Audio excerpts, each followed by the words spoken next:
சிஎஸ்கேவோட ஒரு மட்டமான பேட்டிங்கை தான் நான் பார்க்குறேன். ஸோ சிஎஸ்கே வந்து யாரெல்லாம் பெரிய டீம்னு சொல்கிறீங்களோ அவங்களெல்லாம் அடிக்கிறதா சிஎஸ்கேவோட வேலையே. ஒரு பெரிய பிளேயராக இருப்பாங்க, ஆனால் சென்னை டீம் கூட விளாடுறப்போ கண்டிப்பாக அவங்கள வந்து உடச்சிருவாங்க சென்னை என்றைக்குமே. ஆனால் சென்னையோட பேட்டிங் லைனப் கடப்பார லைனப்பாக இருந்தும் கூட அவங்க வந்து பேட்டை விடுறதுக்கு பயந்துட்டு ஏதோ வந்து விக்கெட் ஸ்டாண்ட் பண்ணணும், விக்கெட்டை கொடுத்துடக்கூடாது அப்படின்னு இந்த மாதிரி இருந்துச்சு. அதில் கிட்டத்தட்ட லாஸ்ட் 5 ஓவர்ஸில் ரன்ஸே கிடையாது சென்னைக்கு. அழகா நம்ம கிட்ட இருந்த விக்கெட்ஸுக்கு இன்னும் தோனி இறங்கல பேட்டிங், மோ இருக்காரு. இப்போ மோலாம் பேட்டிங் வரவே இல்லை. இவங்க புதுசான பேட்ஸ்மேன்ஸ் பேட்டை விட்டுருந்தா கூட நல்ல ஸ்கோர்ஸ் வந்திருக்குமோன்னு தோணுது எனக்கு. தீக்ஷனா வந்து போட்டது வந்து 4வது ஓவரில் போட்டாருங்க. 2வது ஓவரே அவர் போட்டுருக்கணும். என்னை கேட்டால் ஓப்பனிங் ஓவரே சாகருக்கு போல ஃபர்ஸ்ட் ஓவரே இவரே போட்டுருக்கலாம். அப்போ நம்ம இதில் ஃப்ரீ ஃப்ளோவாக பேட்டை விடலைன்னு சொல்கிறீங்களா? நம்ம ஃப்ரீ ஃப்ளோவாக விட்ட ஒரே ஒரு ஆள் ரச்சின் ரவீந்திரா மட்டும்தான். சீட்டாங்கர் ரோல் பண்ணுறாரு மார்க்ரம் அப்படின்னு சொல்லியிருக்கீங்க. ஆனால் இன்னைக்கு மார்க்ரம் வந்து அட்டாக் பண்ணாருன்னு தோணுதா, இல்லை மறுபடியும் சீட்டாங்கர் ரோல் ப்ளே பண்ணாருன்னு தோணுதா உங்களுக்கு? ஏன் தோனி வந்து கிட்டத்தட்ட ஒரு 12 ஓவருக்கு அப்புறம் ஃபுல்லாகவே வந்து ஸ்பின்னர்ஸை யூஸ் பண்ணாரு? அதுல எதுவும் ஸ்ட்ராட்டஜி இருக்கா? பிளசன்ட் ஸ்ட்ரைக்ல இருக்கிறப்போ வந்து ஓவர் போட்டாருங்க. ஸோ அதெல்லாம் ஒரு எப்படி சொல்ல, சிஎஸ்கே ஒரு மாஸ்டர் மூவ்னே நான் சொல்லுவேன். ஓகே, இதெல்லாம் ஒரு பக்கம் இருந்தா கூட இன்னைக்கு சிஎஸ்கேவோட ஃபீல்டிங் வந்து எனக்கு கொஞ்சம் மட்டமா இருந்துச்சோ அப்படின்னு தோணுது. போன சீசன்லயுமே நிறைய கேச்சஸ் வந்து மோ டிராப் பண்ணியிருக்காரு. இந்த சீசன்லயும் அவரை ஃபர்ஸ்ட் ஸ்லிப்ல வச்சு அதே தப்பை தான் திருப்பி பண்ணியிருக்காங்க. இன்னொன்று ஃபர்ஸ்ட் ஸ்லிப் வந்து ரொம்ப ஒரு மாதிரி closer to the wicket keeper பேட்ஸ்மேனா இருந்துச்சோ அப்படிங்கிற மாதிரி இருந்துச்சு எனக்கு மேட்ச் பார்க்குறப்போ. கமின்ஸோட ஸ்ட்ராட்டஜி தான் இது. அவர் வேர்ல்டு கப்பில் பண்ண ஒரே சேம் ஸ்ட்ராட்டஜி தான் இந்த தடவை பண்ணியிருக்காரு. வந்து அந்த ஸ்லோயர் பாலாக போட வச்சுக்கிட்டே இருந்தாருங்க எல்லா பவுலர்ஸையும். மோ இறங்கின இடத்துல ஏன் சாண்டோவை இறக்கி இருக்கக்கூடாது? ஹாய் ஆல், இன்னைக்கு எஸ்ஆர்ஹெச்சுக்கும் சிஎஸ்கேக்கும் நடந்த மேட்சை பற்றி தான் நம்ம பார்க்க போகிறோம். தலைவர் ஒரே ஒரு நிமிஷம். இந்த தடவை எனக்கு நிறைய கொஷின்ஸ் இருக்குது இதில். அதனால நான் கொஷின் 1 பை 1 கேட்குறேன். அதுக்கு நீங்கள் ஆன்சர் பண்ணுங்க. நீங்களே பேசிக்கிட்டு இருக்காதீங்க. சரி கேளுங்க, உங்களுக்கு என்ன கொஷின் தோணுதோ அதை கேளுங்க. ஓகே, ஃபஸ்ட்டு என்னன்னா எனக்கு தெரிஞ்சுக்க வேண்டியது, சிஎஸ்கேவோட இன்னைக்கு மேட்ச் தோல்விக்கு முக்கியமான காரணமாக நீங்கள் என்ன பார்க்குறீங்க? சிஎஸ்கேவோட ஒரு மட்டமான பேட்டிங்கை தான் நான் பார்க்குறேன். ஏன்னா சிஎஸ்கே ஒரு நல்ல லைனப் வச்சுருந்தாங்க. அப்படி இருந்தும் இன்னும் நல்லா ஸ்கோர் பண்ணியிருக்கலாம். ஸோ ஸ்கோர் பண்ணாத தான் தோல்விக்கான ஃபஸ்ட்டு காரணமாக நான் நினைக்கிறேன். அப்படி எப்படி சொல்ல முடியும்? சிஎஸ்கேல எனக்கு தெரிஞ்சு ரச்சின் ரவீந்திரா மட்டும்தான் 12 ரன்னு. மற்ற எல்லாருமே அதுக்கு அடுத்து வந்தவங்க அபவுட் 25 ரன்ஸுக்கு மேலே ஸ்கோர் பண்ணியிருக்காங்க. அதுலேயும் சிவம் தூபே வந்து 187 ஸ்ட்ரைக் ரேட்டில் விளாண்டுருக்காரு. இது எப்படி தோல்விக்கு காரணமாகும்னு நீங்கள் சொல்கிறீங்க? சிவம் தூபே மட்டும் விளாண்டா என்னங்க செய்ய? சிவம் தூபே எப்பயும் போல அவரோட அதிரடியை காமிச்சாரு. ரஹானே தட்டி ஓரளவுக்கு நல்லா விளாண்டாரு. அவரையுமே நான் குறை சொல்ல முடியாது. பட் பின்னாடி வந்து யாருமே பெருசாக ஸ்கோர் பண்ணவே இல்லைங்க. இந்த 16லேருந்து 20 ஓவர் வரையும் பெருசாக ரன்ஸே வரவே இல்லை. ஸோ அதுதான் நான் வந்து என்ன சொல்கிறேன்னா, பேட்டிங்கில் நமக்கு வராத ரன்னு அப்படின்றது தான் சொல்கிறேன். நீங்கள் சொல்கிறதும் ஒரு விதத்தில் ஏற்றுக்கிற மாதிரி தான் இருக்குது. நம்மக்கிட்ட விக்கெட்ஸ் கையில் நிறையா இருந்துச்சு. ஆனால் பேட்ஸ்மேன்ஸ் யாருமே வந்து பந்தை வந்து ஹிட் பண்ணணும்னு நினைக்கவே இல்லை. சிங்கிள் ரொட்டேட் பண்ணணுங்கிற மைண்ட் செட்டில் விளாண்ட மாதிரி தான் இருந்துச்சு. ஆனாலுமே வந்து என்ன சொல்கிறதுனா, ஒரு ரவீந்திர ஜடேஜா வந்து ஒரு ஃபினிஷர் தான். அவரை ப்ரமோட் பண்ணி ஆட வைக்கிறது பின்னாடி யூஸ்ஃபுல்லாக இருக்கும்ல. அதுதானே இப்போ சிஎஸ்கேவோட பிளானாக இருந்திருக்கும். நீங்கள் இதை பற்றி என்ன நினைக்கிறீங்க? அவரை ப்ரொமோட் பண்ணி ஆட வைக்கிறது ஓகே தான், இல்லைன்னு சொல்லலை. பட் இருந்தாலும் அவருக்கு முன்னாடி ஒரு பேட்ஸ்மேன்ஸ் இப்போ நான் என்ன சொல்லனா, மொயின் அலி எடுத்துகிட்டு வந்திருக்கலாம். ஒரு லெஃப்ட் ஹேண்டர் முன்னாடி அவர் வந்து ஒரு ஃப்ரீ விக்கெட் மாதிரி அனுப்பிச்சிருக்கலாம். ஸோ அவரை வச்சு இன்னும் கொஞ்சம் ரன் ஸ்கோர் பண்ணியிருக்கலாம். அவர் எப்படி விளாடுவார்னா, வந்தா மழை போனா போனது. எப்பயுமே நம்ம ஒன்றும் இல்லை, அவர் அப்படிதான் இறக்கி நம்ம இதுக்கு முன்னாடி விளாண்டிட்டு இருந்தோம். ஸோ இந்த தடவை அவரை இறக்கி இருந்திருக்கலாம். என்னை கேட்டிருந்தா ஜடேஜாக்கு முன்னாடியே இறக்கி அவரை வச்சு இன்னும் நம்ம ஸ்கோர் வந்து புஷ் பண்ணியிருக்கலாம். நீங்கள் சொல்கிறது ஒரு விதத்தில் கரெக்டு தான். ஆனால் இந்த மேட்ச்சில் டெய்ரி மிச்சலை பற்றி நீங்கள் என்ன நினைக்கிறீங்க? ரீசெண்டாக நடந்த 3 மேட்சஸ்லேயும் டெய்ரி மிச்சலோட பெர்ஃபார்மன்ஸ் எதிர்பார்த்த அளவுக்கு இல்லையோ அப்படின்னு எனக்கு தோணுது. இன்றைக்கும் அப்படி தான் தோணுது. எப்பயும் போல தான் தோனியோட ஸ்ட்ராட்டஜி என்ன, ஒரு பிளேயரை இறக்கிட்டா அவருக்கு மேலே ஒரு பெரிய கான்ஃபிடன்ஸ் வச்சுருப்பாங்க. ஸோ அதே மாதிரி தான் இன்னமும் அவரை கான்ஃபிடென்ட்டாக நம்பி இறக்கிட்டு இருக்காங்க. கண்டிப்பாக ஏதாவது ஒரு மேட்ச்சில் பெர்ஃபார்ம் பண்ணுவார். இந்த மேட்ச்சில் தான் இன்னொரு மேட்ச் அப்படி தான். ஏங்க வாட்சனை கூட இறக்குனாங்க, அப்படி அந்த சீசன் முழுக்க இறக்குனாங்க, அவர் ஒன்றுமே இல்லை. கடைசி பார்த்தா நான் ஃபைனலில் வேறு லெவலில் பெர்ஃபார்ம் பண்ணார். ஸோ அது மாதிரி தான் மிச்சல் கண்டிப்பாக விளாடுவார்னு ஒரு நம்பிக்கை இருக்குங்க எல்லாருக்கும். என்னதான் இருந்தாலும் கடைசியில் வந்து புவனேஸ்வர் குமார் ஓவரை கூட சென்னை சூப்பர் கிங்ஸ் பேட்ஸ்மேன்ஸ் அடிக்கலை அப்படின்னு நினைக்கிறது வந்து எனக்கு ரொம்பவே கஷ்டமாயிருச்சு. புவனேஸ்வர் குமார் ஒன்றும் இந்த சீசனில் அவ்வளோ சிறப்பாக பவுலிங் போடலை. ஏன் அப்படின்னா 3 மேட்ச் தாண்டி 4வது மேட்சாக இன்றைக்கி தான் அவரோட மொதல் விக்கெட்டையே இந்த ஐபிஎல் 2024 எடுத்தார். அதுவும் இல்லாமல் மற்ற மேட்சஸில் அவரோட எக்கனாமி 10 கிட்ட இருக்குது. அப்படி இருந்தும் இன்றைக்கி அவர் ஓவரில் சென்னை அடிக்காமல் போனதை பற்றி நீங்கள் என்ன நினைக்கிறீங்க? ஒரு பவுலர் வந்து எல்லா மேட்சும் கரெக்டாக போடுவாங்கன்னு சொல்ல முடியாதுல்ல. ஸோ எனக்கு தெரிஞ்சு மொதல் 3 மேட்சஸில் அவருக்கு மேபி அவரோட டேவாக இருந்திருக்காது. பட் இன்னைக்கு அவரோட டேவாக இருந்திருக்கு. ஸோ சூப்பராக பவுல் பண்ணார். அவரோட பவுலிங் நல்லா இருந்துச்சு இன்னைக்கு. ஒரு நல்ல லைன் லென்த்து வித்தே கொடுக்கல பேட்ஸ்மேனுக்கு. கடைசி டெத்துலலாம் வந்து நெயிலிங் ஆஃப் யாக்கர்ஸ் சூப்பராக பண்ணாருங்க அவர். ஸோ அதுதான் அவரோட இது வந்து நல்லாவே ஒரு எக்கனாமியை கண்ட்ரோல் பண்ணி ஒரு விக்கெட்ஸ்லாம் எடுத்திருக்காரு. எனக்கு என்னன்னா சரி ஓகே சிஎஸ்கே வந்து 165 ரன் அடிச்சிட்டாங்க. ஆனால் பவுலிங்கில் கண்ட்ரோல் பண்ணிடுவாங்க. ஏன்னா சென்னை சூப்பர் கிங்ஸ் பேட்டிங் லைனப்பாலேயே பெரிய ஸ்கோர் அடிக்க முடியல. இவங்க என்ன ஸ்கோர் அடிப்பாங்க, இவங்க மிடில் ஆர்டரே பெருசாக கிடையாதுன்னு நான் யோசிச்சுட்டு இருந்தேன். ஆனால் அவங்க இந்த ஸ்கோரை வந்து அசால்ட்டாக சேஸ் பண்ண மாதிரி சேஸ் பண்ணிட்டாங்க.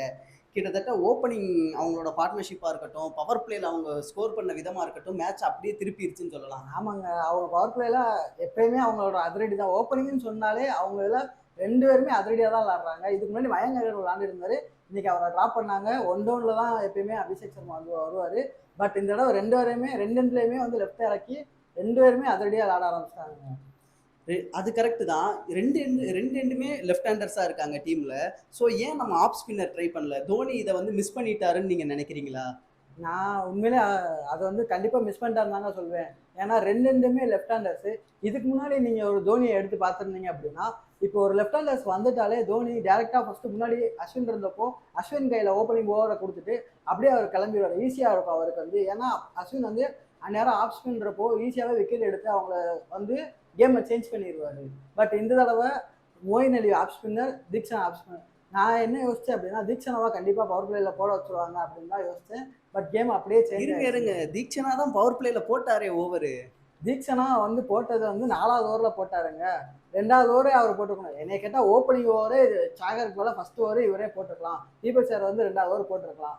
ஒரு ரெகுலர் பவுலர் ஓப்பனிங்ல போட்டுக்கிட்டு இருக்கிறப்ப திடீர்னு அந்த பவுலரை கட் பண்ணிட்டு ஸ்பின்னருக்கு கொடுத்தா இந்த பவுலரோட மைண்ட் தாட் எப்படி இருக்கும்? என்னங்க ஒரு மேட்ச் ஒரு மாத்திரனால என்ன இருக்க போகுது? பேஸ்டான ஸ்கோர் போர்டு, பேஸ்டான ஒரு சுச்சுவேஷன் கேட்டப்ப தான் நம்ம மாற்ற போகிறோம். ஸோ இது வந்து அவங்களே வந்து அண்டர்ஸ்டாண்ட் பண்ணிக்கணும். இதுல வந்து என்ன ஒரு மைண்ட் செட் இருக்க போகுது. ஸோ இதெல்லாம் பேசுறது ஹர்திக் பாண்டியா ஸ்ட்ராட்டஜி மாதிரி இருக்கு. 3 மேட்சா ஹர்திக் பாண்டியா ஓப்பனிங் ஸ்பெல்ல வந்து போட்டு கடைசியில் நான் போட மாட்டேன் 120 ஸ்கோருக்கு அப்படின்னு ஓடி போன மாதிரில பேசுறீங்க. அப்படி இல்லைங்க, ஒவ்வொருத்தவங்களோட சுச்சுவேஷனை பொறுத்து தான் இருக்கு. இப்போ ஒரு 165 டார்கெட்ஸ் தான். இது வந்து அவங்களுக்கு வந்து ஒரு ஈஸியான டார்கெட்ஸ். ஏன்னா அவங்க ஒரு 277 அடிச்ச டீம் அதே கிரவுண்ட்ல மேட்ச் நடக்குது. ஆனால் 165 தான் வந்து அடிச்சிருக்காங்க சிஎஸ்கே. அப்படிங்கிறப்போ இது வந்து அவங்க ஈஸியாக சேஸ் பண்ணிடுவாங்க. 2 எண்ட்லேயுமே இப்போ லெஃப்ட் எண்ட்றனால நம்ம ஒரு எடுத்து தான் ஆகணும். ஒரு ஸ்டெப் முன்னாடி ஃபார்வர்டாக போனால் தான் அவங்கள வந்து கண்ட்ரோல் பண்ண முடியும் அந்த இடத்துல. சரி, இன்னைக்கு அபிஷேக் சர்மாவோட பேட்டிங்கை பற்றி உங்களுக்கு என்ன தோணுச்சு?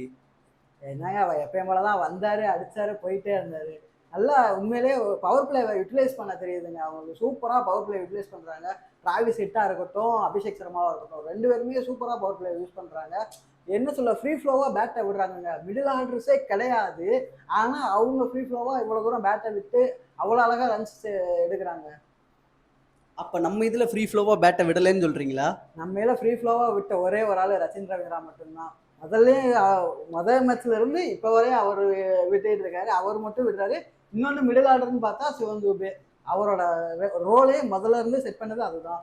ஒன்று வந்தால் அடிக்கணும், இல்லை அவுட் ஆகணும். அவரோட ரோல் அதுதான். ஸோ இந்த 2 பேர் தான் இப்போதைக்கு ஃப்ரீ ஃப்ளோவாக ஆடிட்டு இருக்காங்க. அப்போ மற்றவங்கெல்லாம் வந்து ப்ரெஷர் எடுத்துக்கிட்டு சிங்கிள் தான் ரொட்டேட் பண்ணுறாங்கன்னு சொல்கிறீங்களா? ப்ரெஷருன்னு சொல்ல முடியாது என்னை கேட்டால். நான் வந்து என்ன சொல்கிறேன்னா, இப்போ வந்து கேப்டன் வந்து ஒரு பெருசாக இன்னும் டக்குன்னு அவர் ஃபார்முக்கு வரமாட்டார். எல்லாருக்கும் தெரிஞ்சது ஐபிஎல்னாலும் சரி எதுனாலும் சரி நம்மளோட கேப்டன் வந்து கொஞ்சம் ஸ்லோவாக தான் வந்து ஃபார்முக்கு வருவார். ஸோ இந்த தடவை கொஞ்சம் டைம் எடுத்துகிட்டு இருக்காரு. ஸோ அதனால ரஹானே வந்து அந்த பொறுப்பை எடுத்துக்கிறாரு. சரி நம்ம ஒரு இன்னிங்ஸை பில்ட் பண்ணுவோம் அப்படின்றனால அவரோட ஒரு ஹிட்டிங்கை விட்டுட்டு கொஞ்சம் இன்னிங்ஸ் பில்ட் பண்ணி கொஞ்சம் கேமை எடுத்துகிட்டு போய்கிட்டு இருக்காரு. ஸோ நீங்கள் பார்த்தீங்கன்னா தெரியும் உங்களுக்கு, ஒரு சில மேட்சஸ்லாம் அவர் நின்று கேம் எடுத்து போய் கொண்டு போயிட்டு இருக்காரு. ஓகே, இன்னைக்கு வந்து மார்க்ரமோட பேட்டிங்கை நீங்கள் என்ன சொல்வீங்க? இதுக்கு முன்னாடி உங்களோட வீடியோஸ் பார்த்துருக்கேன், சீட்டாங்கர் ரோல் பண்ணுறாரு மார்க்ரம் அப்படின்னு சொல்லியிருக்கீங்க. ஆனால் இன்னைக்கு மார்க்ரம் வந்து அட்டாக் பண்ணாருன்னு தோணுதா, இல்லை மறுபடியும் சீட்டாங்கர் ரோல் ப்ளே பண்ணாருன்னு தோணுதா உங்களுக்கு? ஏன்னா அவரோட 2 தான் வந்து வெற்றிக்கு அவங்க டீம் எடுத்துகிட்டு போச்சு. அவர் மட்டும்தான் 50 ஸ்கோர்டு பேட்ஸ்மேன். இதில் மார்க்கரம் வந்து இன்னைக்கு சீதாங்கர் ரோலும் சொல்ல முடியாது, ஒரு ஹிட்டிங்னு சொல்ல முடியாது. 2க்கும் நடுவில் அவர் அந்த சுச்சுவேஷன் கேட்டப்போ விளாண்டார். நீங்கள் பார்த்தீங்கன்னா தெரியும், பவர் பிளே எல்லாம் சூப்பராக ஆடி இருப்பார். அவரும் ஹிட் பண்ணார் இன்னைக்கு டிராவிஸ் ஹெட்டோட சேர்ந்து. கிடைக்கிற ரன்ஸ் எல்லாம் அவர் எடுத்துக்கிட்டே போனார். அதுக்கப்புறம் பின்னாடி வந்ததுக்கப்புறம் பால் டு பால் ரன் அப்படின்னு தெரிஞ்சோடனே அவ்வளோ அழகாக ரொட்டேட் பண்ணார், கேமை கொண்டு போனார், இன்னிங்ஸை பில்ட் பண்ணார். ஏன்னா மிடில் ஆர்டரில் அவருக்கு அடுத்து அங்கே பின்னாடி விளாட்ற அளவுக்கு ஒரு பெரிய சொல்லிக்கிற அளவுக்கு பேட்ஸ்மேன்ஸ் கிடையாது. ஸோ ஸோ அப்போ அவர் அந்த இடத்துல அந்த சுச்சுவேஷனுக்கு ஏற்றப்போ சூப்பராக கேமை ப்ளே பண்ணாருங்க. சரி, இவங்க ஒரு பக்கம் இருந்தா கூட, வழக்கமா அதிரடியா விளையாடுற கிளசன வந்து, இன்னைக்கு சென்னை சூப்பர் கிங்ஸ் வந்து ரொம்ப அழகா வந்து அப்படியே ஒரு கட்டுக்கோப்பா கொண்டு போய், கட்டுப்பாட்டுக்குள்ளேயே வச்சிருந்தாங்க அப்படிங்கிற மாரி இருந்தது. ஷபாஸ் அகமதும் கூடயே 100 ஸ்ட்ரைக் ரேட்டுக்கு பிலோவா தான் ஆடியிருந்தாரு இன்னைக்கு. 2 பேருமே கேகேஆர் அண்ட் மும்பை இந்தியன்ஸ் கூட அதிரடியான ஸ்ட்ரைக் ரேட் வச்சிருந்தாங்க. எனக்கு தெரிஞ்சு இந்த 3 மேட்சஸ்ல 2 பேருமே நல்ல ஸ்ட்ரைக் ரேட் வந்து மெயின்டெயின் பண்ணிக்கிட்டு இருந்தாங்க. 150 அபவ். ஆனா இன்னைக்கு அது 100 கூட வரல. இத பத்தி நீங்க என்ன நினைக்கிறீங்க? 2 பேருமே ஒரு 200 அபோவ் ஸ்ட்ரைக் ரேட்ஸ் ஆடிட்டு இருந்தாங்க. ஓகே தான். சென்னைன்னு வந்துட்டாலே எல்லா டீமும் அப்படிதாங்க. ஒரு பெரிய பிளேயரா இருப்பாங்க. ஆனா சென்னை டீம் கூட விளையாடுறப்போ கண்டிப்பா அவங்கள வந்து உடைச்சிருவாங்க சென்னை என்னைக்குமே. ஏன் இதுக்கு முன்னாடி எடுத்துக்கோங்க, எஸ்ஆர்ஹெச் வந்து கேன் வில்லியம்சன் தலைமையில் ஆடினப்போ ஒரு வேற லெவலில் 120 டிஃபெண்ட் பண்ணிட்டு இருந்தாங்க அவங்க பவுலிங் யூனிட் வச்சு. பட் அந்நேரம் போய் சுரேஷ் ரெய்னா, அம்பாட்டி ராயுடு இவங்கெல்லாம் போய் அந்த இதையே உடச்சாங்க. 200 ரன் அடிச்சாங்க அந்நேரம் பேட்டிங்கில் இறங்கி சிஎஸ்கே. ஸோ சிஎஸ்கே வந்து யாரெல்லாம் பெரிய டீம்னு சொல்றீங்களோ அவங்களெல்லாம் அடிக்கிறதா சிஎஸ்கேவோட வேலையே.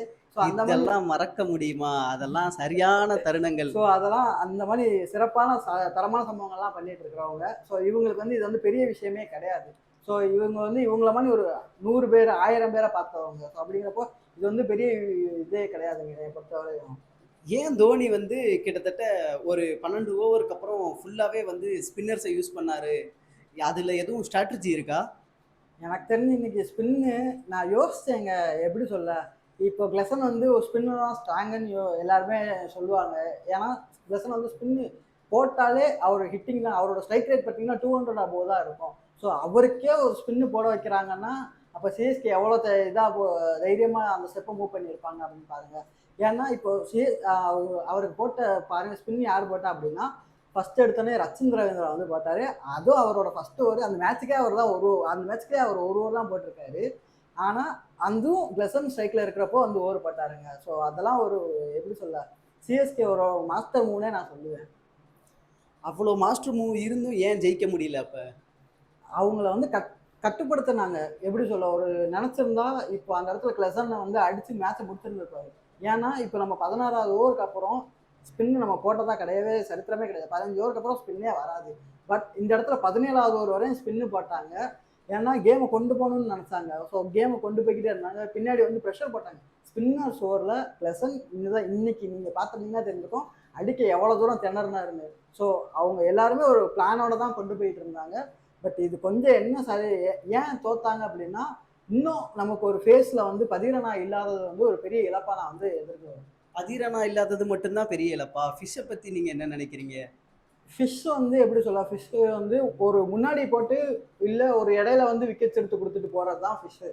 ஆனால் பின்னாடி வந்து மேஜர் ரோல் ஃபுல்லாமே ப்ளே பண்ணுறது வந்து பதிரனா தான். ஒரு கிட்டத்தட்ட ஒரு நீங்கள் நினைச்சு பார்த்தீங்கன்னா ஒரு ஆனா பர்பிள் கேப்ல ஃபிஷ் தான் முன்னாடி இருக்காரு. கிட்டத்தட்ட அவர் தான் டாப் 1. அதாவது 2 பேர் ஷேர் பண்ணியிருக்காங்க 7 விக்கெட்ஸ் வச்சுட்டு.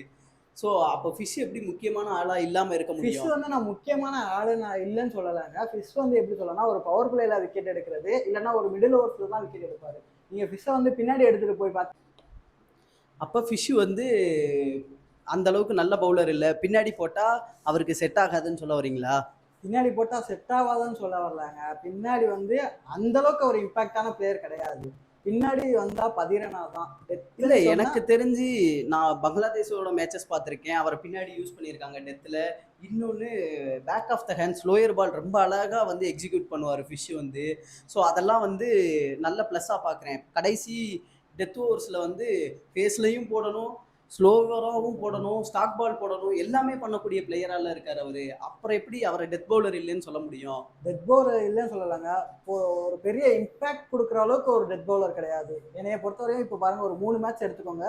சிஎஸ்கே காண்டி அவர் டெத்தில் வந்து போட்டிருக்காரு. ஆனால் பெருசாக விக்கெட் கிடையாது அவருக்கு. ஆனால் இது மிடில் ஓவர்ஸில் பாருங்க, அவர் வந்து விக்கெட்ஸ் எடுத்திருக்காரு. இன்னொன்று ஓப்பனிங் ஸ்பெல்லையுமே வந்து நல்லா விக்கெட் எடுத்திருக்காரு. ஸோ 2 இடத்துலையுமே அவர் விக்கெட் எடுத்திருக்காரு தவிர பின்னாடி வந்து பெருசாக விக்கெட் எடுக்கவே இல்லை. பின்னாடி வந்து ஓரளவு கண்டெயின் பண்றாரு, அவ்வளவுதான். ஒரு எப்படி சொல்ல, சப்போர்ட்டிங் ரோல் நல்லா பண்ணிக்கிட்டு இருக்காரு டெத்ல வந்து அவரு. சரி, இன்னைக்கு முகேஷ் சௌத்ரி வந்து புதுசாக இறக்கியிருந்தாங்க. முகேஷ் சௌத்ரி மேலே இதுக்கு முந்தின சீசனை விட அதாவது லாஸ்ட் சீசனுக்கு முந்தின சீசன்ல வந்து முகேஷ் சௌத்ரி ப்ளே பண்ணியிருந்தார் நல்லாவே. ம். ஸோ அதை வச்சு லாஸ்ட் சீசன்லேயே அவருக்கு நல்ல எதிர்பார்ப்பு இருந்துச்சு. ஆனால் அவர் இறங்கவே இல்லை. இந்த சீசன்ல இதுதான் மேட்சா வாய்ப்பு கிடைச்சிருந்தது. பல எதிர்பார்ப்புகளுக்கு நடுவில் இறங்கியிருந்தாரு. ஆனால் அவருக்கு இன்னைக்கு ஒரே ஒரு ஓவர் தான் கொடுக்கப்பட்டுச்சு. இதை பத்தி நீங்க என்ன நினைக்கிறீங்க? சௌத்ரி மேலே எல்லாருக்குமே ஒரு பெரிய எதிர்பார்ப்பு இருந்துச்சு. நானே ரொம்ப எக்ஸைட்டடாக இருந்தேன். ஏன்னா சௌத்ரி வந்து ஒரு 1 இயர்க்கு அப்புறம் பேக் பண்ணுறாருன்றப்போ சரி ஓகே கண்டிப்பாக வேறு லெவலில் போடுவார். ஏன்னா முன்னாடி தீபக் சாகர் இல்லாத இடத்துல சூப்பராக ரீப்ளேஸ் பண்ணி அவர் நல்லா பவுலிங் போட்டுட்டு இருந்தார். ஸோ இந்த தடவை நான் ஒரு பெரிய எதிர்பார்ப்போட தான் இருந்தேன், நல்லா போடுவார் அப்படின்னு சொல்லி. வந்தார், நல்லா தான் போடுவாருன்னு நினச்சோம். கொஞ்சம் இன்னும் இன்னைக்கு அவரோட டே இல்லைன்னு நான் சொல்லுவேன். அவர் வந்தார், நிறைய பால்ஸ் வந்து அந்த ஸ்லாட்லேயே தான் விழுந்துச்சு. ஸ்லாட்டில் விழுந்தனால நிறையா பால்ஸ் வந்து பவுண்டரிஸாக போயும் ஒரு ஸ்கோர் போர்ட் ப்ரெஷர் விழ ஆரம்பிச்சு. ஏற்கனவே நமக்கு வந்து கம்மியான ஸ்கோர் தான். ஸோ அந்த ஸ்கோர்ஸை நிறையா கொடுக்குறனால நம்மளால ஒன்றுமே பண்ண முடியல அந்த இடத்துல. அடுத்து வந்து அவருக்கு ஓவர்ஸ் கொடுக்குற அளவுக்கு நமக்கு எதுவுமே இல்லைங்க. ஓகே. இதெல்லாம் ஒரு பக்கம் இருந்தா கூட, இன்னைக்கு சிஎஸ்கேவோட ஃபீல்டிங் வந்து எனக்கு கொஞ்சம் மட்டமா இருந்துச்சோ அப்படின்னு தோணுது. உங்களோட பார்வையில சிஎஸ்கேவோட ஃபீல்டிங் இன்னைக்கு எப்படி இருந்தது? அந்த அளவுக்கு மட்டம்னு சொல்ல முடியாதுங்க. மற்ற ஃபீல்டிங் அது எப்படி மட்டம் இல்லைன்னு சொல்ல முடியும்? மேட்சோட 2வது பால்ல கைக்கு பூ மாதிரி வந்த கேட்சை டிராப் பண்ணியிருக்காங்க சென்னை சூப்பர் கிங்ஸ். இதை எப்படி ஒரு மட்டமான ஃபீல்டிங் இல்லைன்னு சொல்ல முடியும்? எத்தனை டீம் எத்தனை மேட்ச் இப்படி தான் கேட்ச விடுறாங்க. இதெல்லாம் ஒரு விஷயமா? ஃபர்ஸ்ட் ஸ்லீப்பில் வந்து ஒரு க்ளோஸ் கால் தான். யாராக இருந்தாலும் ஒரு குவிக் ரியாக்ஷன் இருக்கணும். பட் அந்த இடத்துல என்ன தப்பு பண்ணிட்டாங்க அப்படின்னா சிஎஸ்கே வழக்கம் போல் வந்து அஜன்கே ரகானாவே அவங்க ஃபர்ஸ்ட் ஸ்லீப்பில் நிப்பாட்டிருக்கலாம். ஏன்னா ஃபர்ஸ்ட் ஸ்லீப்னு சொல்லிட்டா அவர் தான் வந்து நல்ல ஒரு பெஸ்ட் ஃபீல்டர் எனக்கு தெரிஞ்சு கரெக்ட் இந்தியாவாக. தான். ஆனா எனக்கு இதுலயும் ஒரு சில சந்தேகங்கள் இருக்கு. போன சீசன்லயுமே நிறைய கேச்சஸ் வந்து டிராப் பண்ணியிருக்காரு. இந்த சீசன்லயும் அவரை ஃபர்ஸ்ட் ஸ்லீப்ல வச்சு அதே தப்பை தான் திருப்பி பண்ணியிருக்காங்க. இன்னொன்னு ஃபர்ஸ்ட் ஸ்லீப் வந்து ரொம்ப ஒரு மாதிரி closer to the wicket keeper பேட்ஸ்மேனா இருந்துச்சோ அப்படிங்கிற மாதிரி இருந்துச்சு எனக்கு மேட்ச் பார்க்குறப்போ. உங்களுக்கு என்ன தோணுது அது? எனக்கும் அப்படிதான் தோணுச்சு. நான் தோனி நிற்கிறாரு, தோனிக்குள்ளேருந்து இங்கனக்குள்ள நிற்கிறாரு அவரும். கிட்டத்தட்ட சொன்னால் ஒரே லைனில் தான் நிற்கிறாங்க 2 பேருமே. ஏன் இவ்வளோ க்ளோசர் டு இதில் நின்னாங்கன்னு எனக்கும் தெரியலை. பிகாஸ் ஏன்னா ஒரு கீப்பர் ரியாக்டிங் டைமும் ஒரு ஃபர்ஸ்ட் ஸ்லீப்போட ரியாக்டிங் டைமும் அவ்வளோ சீக்கிரத்தில் இருக்காது. ஏன்னா கீப்பர்னா கூட ஓரளவு பால் அங்கேருந்து ரிசீவ் பண்ணுற ஒரு பவுலர் கேன்லேருந்து ரிலீஸ் பண்ணுறதுலேருந்து தெரியும். பட் இங்கே நீங்கள் தெரியுமே தவிர பட் அந்த பால்கால் நம்ம டக்குன்னு ரியாக்ட் பண்ண முடியாது. ஸோ இது வந்து ரொம்ப கஷ்டமானது தான். ஏன் இப்படி பண்ணாங்க அப்படின்றது வந்து எனக்கு தெரியல. மேபி இது ஒரு ஸ்ட்ராட்டஜியாக இருக்கலாம். இன்கேஸ் அவர் ஒரு சாஃப்ட் ஹேண்ட்ஸில் ஆடுவாங்க அப்படின்ற ஒரு தாட்டில் இருந்திருக்கலாம். நீங்களா இருந்திருந்தா கண்டிப்பா அவ்வளவு க்ளோசரா நிப்பாட்டி இருந்திருப்பீங்களா? நானா இருந்தால் கண்டிப்பாக நிப்பாட்ட மாட்டேன். ஏன்னா ஒரு நியூ பாலுன்றப்போ தெரிச்சிட்டு போவோங்க. கண்டிப்பாக பந்து தெரிச்சிட்டு போவோம். தெரிச்சிட்டு போகிறப்போ சத்தியமாக கையில் நிற்கவே நிற்காது பால். ஸோ நீங்கள் இவ்வளோ க்ளோஸரில் நின்னா பால் பட்டை வைத்தா டக்குன்னு கீழே விழ தான் செய்யுமே தவிர கண்டிப்பாக உங்கள் கையில் நிற்காது. இதெல்லாம் கேட்க நல்லா இருக்கு. ஆனா இத சொல்ற அளவுக்கு முதல்ல உங்களுக்கு எக்ஸ்பீரியன்ஸ் இருக்கா? நீங்க நான் வந்து ஒரு ஆடியன்ஸாவே கேட்கிறேன். இவ்வளவு பேசுறியே, நீ ஃபர்ஸ்ட் ஸ்லீப் நிப்பியா முதல்ல? நான் ஃபர்ஸ்ட் ஸ்லீப் நின்று நிறைய கேச்சஸ் எடுத்திருக்கேங்க. கேச்சஸ் ட்ராப் பண்ணியிருக்கேன், நான் இல்லைன்னு சொல்லலை. நான் வந்து நானும் ஒரு பெரிய இதெல்லாம் கிடையாது. நானும் ஃபர்ஸ்ட் ஸ்லீப்ல நின்று கேச்சஸ் பிடிச்சிருக்கேன். கேச்சஸை ட்ராப் பண்ணியிருக்கேன். ஒரு எக்ஸ்ட்ராடினரி கேச்சஸ் கூட நான் பிடிச்சிருக்கேன். டைவர்ஸ் கூட கேட்ச் பிடிச்சிருக்கேன். அதெல்லாம் என்ன சொல்லுவாங்க, நம்ம எவ்வளோ தூரம் பொசிஷன்ஸ் இருக்கோம் அப்படின்றத பொறுத்து தான். இப்போ ஒருத்தர் வந்து ஒரு ஃபுல் ஃபேஸில் போட்டுட்டு இருக்காரு, கீப்பர் போய் அப் டு போய் நிற்க முடியுமா? நீங்கள் பேசுறது வந்து அந்த மாதிரி தான் இருக்குது. அவர் வந்து நீங்கள் வந்து க்ளோசரில் நிப்பாட்டினா பந்தை பிடிச்சிவாரா? அது மாதிரி தாங்க இருக்குது. அப்போ உங்களுக்கு ஃபர்ஸ்ட் ஸ்லீப் எக்ஸ்பீரியன்ஸ் இருக்கு. அதனால தான் நீங்க இதை இவ்வளோ கான்ஃபிடென்ட்டா பேசுறீங்க. ஆமாம், சீரியஸாக நான் வந்து ஃபர்ஸ்ட் ஸ்லீப் நான் எங்கள் டீமில் வந்து நான் தாங்க ஃபர்ஸ்ட் ஸ்லீப் நிற்பேன். இதில் என்ன சொல்கிறதுக்கு இருக்குது, நான் தான் எங்கள் டீமில் ஃபர்ஸ்ட் ஸ்லீப் நிற்பேன். ஃபர்ஸ்ட் ஓவர்லேருந்து ஒரு பவர் பிளே எண்டு வரையும் நான் தான் ஃபர்ஸ்ட் ஸ்லீப் நிற்பேன். எங்கள் எல்லாமே சூப்பராக பவுலிங் போடுவாங்க. ஸோ எது ரப்பர் பாலா? நாங்கள் ரப்பர் பால்லாம் விளாடுறதே இல்லைங்க. நாங்கள் ஃபுல் அண்ட் ஃபுல் ஸ்விட்ச் பால் தான் விளாண்டுட்டு இருக்கோம். ஸோ நாங்கள் தான் ஃபர்ஸ்ட் ஸ்லீப் நிற்போம். ஸோ நான் தான் ஃபர்ஸ்ட் ஸ்லீப் நிற்பேன். மேக்ஸிமம் ஆஃப் கேச்சஸ் நான் எடுத்திருக்கேன். ஒரு 1 or 2 கேச்சஸ் தான் ட்ராப் பண்ணியிருக்கேன் எனக்கு தெரிஞ்ச வர. ஓகே. ஜோக்ஸ் அப்பார்ட், நம்ம இப்போ கண்டென்ட்குள்ளே போயிடலாம். அப்போ இன்னைக்கு ஒட்டுமொத்த சென்னையோட தோல்விக்கு காரணம் சென்னையோட பேட்டிங் லைனப் தான். சென்னையோட பேட்டிங் லைனப்பு அண்ட் தென் பவர் பிளேயில் இன்னும் கொஞ்சம் பெட்டராக பவுல் பண்ணியிருக்கலாமோ அப்படின்ற ஒரு ஃபீல் இருக்குது. இல்லை, ஆக்சுவலி எப்பயுமே சென்னை பவர் பிளேயில் ரன்ஸ் கொடுக்க தான் செய்வாங்க. அது எல்லாருக்குமே தெரியும். கரெக்டு தான்.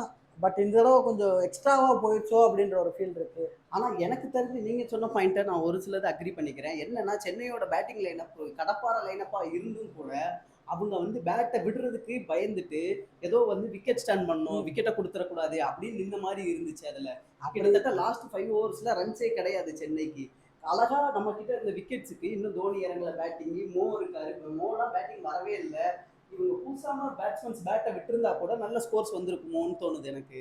இதில் தாங்க ஒரு பெரிய ஸ்ட்ராட்டஜியே இருக்குது. ஏன் அவங்க பேட்டை விடலை? பேட்டை விடலைன்னு சொல்ல முடியாது. அவங்க ஓங்குனாங்க. பட் எப்படி சொல்லனா, அந்த கமின்ஸோட ஸ்ட்ராட்டஜி தான் இது. அவர் வேர்ல்டு கப்ல பண்ண ஒரே சேம் ஸ்ட்ராட்டஜி தான் இந்த தடவையும் பண்ணியிருக்காரு. அந்த ஸ்லோயர் பாலா போட வச்சுக்கிட்டே இருந்தாருங்க எல்லா பவுலர்ஸையும். இதெல்லாம் நான் ஏத்துக்கவே மாட்டேன். கிட்டத்தட்ட 18வது ஓவர்லயோ 19வது ஓவர்லயோ வந்து கமின்ஸ் 143ல பவுல் பண்ணிக்கிட்டு இருந்தாரு. ஏங்க 6 பால்ல 2 பால் ஃபேஸ்ல போடுறது முக்கியம் இல்லைங்க. 6 பால்ல 4 பால் ஃபேஸ்ல இல்லைங்க. 110ல போடுறாருங்க வந்து. அப்புறம் என்னங்க பண்ண முடியும்? ஸோ 110ல போடுறப்போ அந்த பிச்சு நீங்களே பார்த்துருப்பீங்க. வேர்ல்டு கப்லயும் சூர்யா எப்படி திணறினாரு. சூர்யா எவ்வளோ பெரிய பேட்ஸ்மேன். அவரே சூப்பராக ஆடிட்டு இருக்காரு. ஒரு ஸ்லோயர் பவுன்சர் போடுறாங்க. சூர்யாவாலேயே ஆட முடியல. ஸோ இதே தான் ஜடேஜாக்கும் பட்டாங்க, மிச்சலுக்கும் பட்டாங்க. ஸோ 2 பேரும் அதே தான் சேம் ரிசல்ட். ஸோ அவரோட சரி, ஸ்ட்ராட்டஜி அப்ப எக்ஸாக்டா இம்ப்ளிமெண்ட் பண்ணாரு. இப்படியே இருந்து நம்ம வந்து சப்போஸ் ஒரு எலிமினேட்டரோ ஒரு குவாலிஃபயரோ ஆடுறோம்னா அங்கேயும் இதே மாதிரி நடந்தா அப்பயும் இதே பதில சொல்ல முடியுமா? இதே பதில சொல்ல முடியாது. இப்போ இந்த இடத்துல நான் என்ன சொல்றேன்னா, இன்னும் நம்ம பிராக்டிஸ் தேவைப்படுது. இன்னும் அந்த ஒரு ஸ்லோயர் பால்ஸ்லாம் இன்னும் ஆட வச்சு பழகணும். கண்டிப்பா வந்து நெட்ஸ்ல இன்னும் இதெல்லாம் ஸ்லோயர் பால்ஸ் இன்னும் ப்ராக்டிஸ் பண்ணா நல்லா இருக்கும் எனக்கு தெரிஞ்சு. இது வந்து சிஎஸ்கேக்கு மட்டும் இல்ல, இந்தியாவுக்குமே நான் சொல்றேன். ஏன்னா ஸ்லோயர் பால்ஸ் வந்து அந்த அளவுக்கு இன்னும் டெப்த்ல யாருமே ஆட ஆரம்பிக்கவே இல்லை. ஸோ பின்னாடி வர்ற பேட்ஸ்மேன்ஸ் எல்லாருமே இன்னும் ஸ்லோயர் பால்ஸ் ஆட நல்லா நெட்ஸ்ல ப்ராக்டிஸ் பண்ணிக்கிட்டா இன்னும் எஃபெக்டிவா இருக்கும். ஏன்னா அப்கமிங்ல வேர்ல்டு கப் T20 வருது. ஸோ அதுக்கும் ரொம்ப எஃபெக்டிவா யூஸ்ஃபுல்லா இருக்கும். ரிஸ்வியை இன்னைக்கு இறக்காததை பத்தி நீங்க என்ன நினைக்கிறீங்க? இந்த தடவை ஏற்கனவே பேட்டிங் லைனப் பாருங்க. 8 பேர் 9 பேர் இருக்காங்க. இதுக்கப்புறம் ரிஸ்வி இறக்கி என்னங்க ஏற்கனவே இருந்த பேட்ஸ்மேனை இறக்குறதுக்கே இடம் இல்லை. அப்புறம் ரிஸ்வி இறக்கி எங்க இறக்க வாய்ப்பு இல்லைங்க இன்னைக்கு. சரி, மோ இறங்கின இடத்துல ஏன் சாண்டோவை இறக்கி இருக்க கூடாது? மோவை வந்து ஏன் எடுத்தாங்க அப்படின்னா ஃபர்ஸ்ட் என்ன சொல்லலாம் அப்படின்னா, எனக்கு தெரிஞ்சு பேட்டிங்ல அவர் இறக்கலான்னு தான் ஃபர்ஸ்ட் எனக்கு தெரிஞ்சு வச்சிருந்துருப்பாங்க. ஏன்னா ஒரு அதிரடி டக்குன்னு ஒரு குயிக்கா ரன் புஷ் பண்றதுல வந்து மோ வந்து இறக்கி விட்டா டக்குன்னு புஷ் பண்ணி கொடுப்பாரு. அது போக அவரோட பவுலிங் வந்து ரொம்ப எஃபெக்டிவாவே இருக்கும். ஒரு ஆஃப் ஸ்பின்னர் இன்னைக்கு கூட நீங்க பாத்துருந்தீங்கன்னா இருங்க வெயிட் பண்ணுங்க. இதுல மோவோட எக்கனாமியும் சாண்டோவோட எக்கனாமிக்கும் பக்கத்துல கூட போக முடியாது. சாண்டோ ஏன்னா அவ்வளவு எக்கனாமிக்கல் பவுலர் எனக்கு தெரிஞ்ச வரைக்கும். கரெக்ட் தான் நீங்க சொல்றது. ஏன்னா சாண்டோ ஒரு பவர் பிளேயும் ஒரு நல்லா பவுலிங் போடுற பவுலர் தான், நான் இல்லைன்னு சொல்லலை. இன்னொன்று பேட்டிங்கும் மோ அளவுக்கு ஒரு டீசெண்டாக ஆடுற பேட்ஸ்மேன் தான் சாண்டோ, தப்பே கிடையாது. ஆனால் நான் என்ன சொல்ல வரேன் பாருங்க, இன்னைக்கு கூட மோவோட இம்பாக்ட் இந்த கேம்ல இருந்துச்சு. என்ன பண்ணார் பாருங்க, பவுலிங் போட்டாரு, அவரும் 2 விக்கெட் எடுத்தாருங்க. ஆனா ரன்ஸ் கன்சீட் பண்ணியிருக்காரு. ரன்ஸ் கன்சீட் பண்ணாம ஒன்றும் விக்கெட்ஸ் எடுக்கலையே. எல்லாமே என்னங்க, ஒரு நாள் அப்படித்தான் இருக்கும், கேமு மாறதான் செய்யும். ஆனா நல்லா தான் போட்டாரு. என்னைய கேட்டா இது வந்து ஒரு பெரிய ரன் கன்சீட் சொல்ல முடியாது இதுல வந்து. பட் இந்த ஸ்கோருக்கு ஒரு பெரிய ரன் கன்சீட் தான், ஒத்துக்கிறேன். ஆனா நல்லா போட்டாருங்க. அவர் தான் ஒரு 2 விக்கெட் எடுத்து கேம் இன்னும் கொஞ்சம் உள்ள கொண்டு வந்தாரு. ஓகே, இதுக்கப்புறம் இந்த மேட்சை பத்தி பேசுறதுக்கு பெருசா ஒன்றும் இல்லைன்னு நினைக்கிறேன். நம்ம இதோட முடிச்சுக்கலாம். பாய் பாய்.